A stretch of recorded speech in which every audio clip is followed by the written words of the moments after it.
Chers frères et sœurs en Christ, loué soit Jésus-Christ. Nous sommes au 4e dimanche du temps ordinaire et les Saintes Écritures vont s'attarder beaucoup plus sur la justice.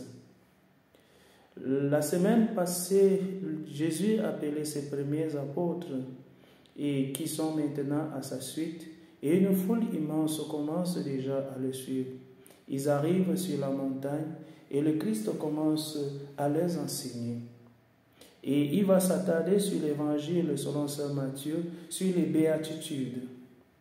Jésus ne commence pas par les enseigner les béatitudes par au hasard. C'est parce qu'il connaît la douleur que le peuple d'Israël est en train de subir.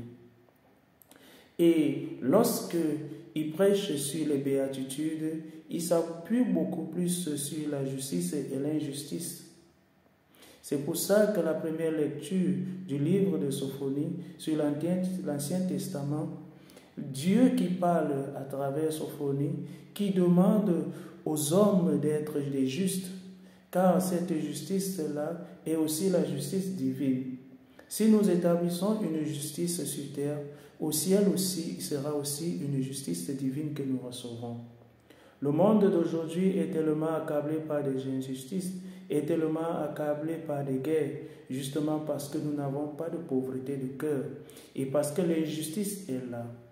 Et lorsqu'on se met à dénoncer cette injustice-là, on n'arrive pas à nous comprendre, on se demande si nous vivons dans la même époque ou dans la même société.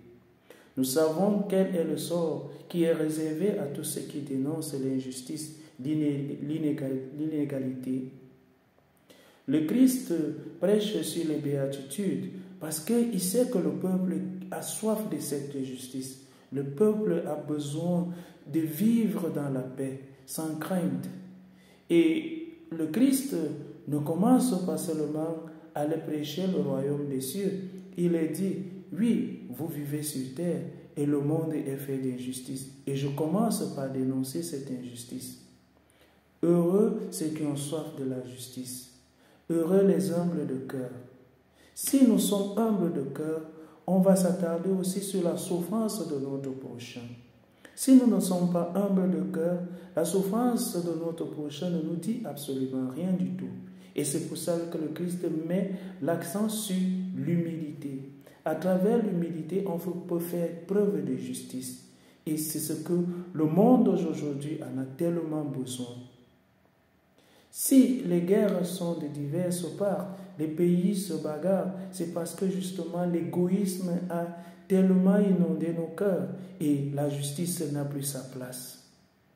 Et nous qui avons pris la résolution de suivre le Christ, nous sommes obligés de dénoncer cette injustice-là.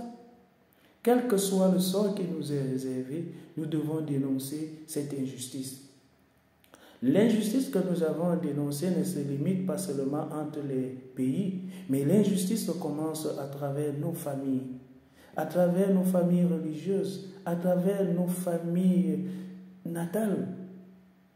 Quand on est apôtre de cette justice-là, on est souvent combattu. Mais n'ayez pas peur, le Christ le dit. Si nous établissons cette justice sur terre, le royaume des cieux est à nous.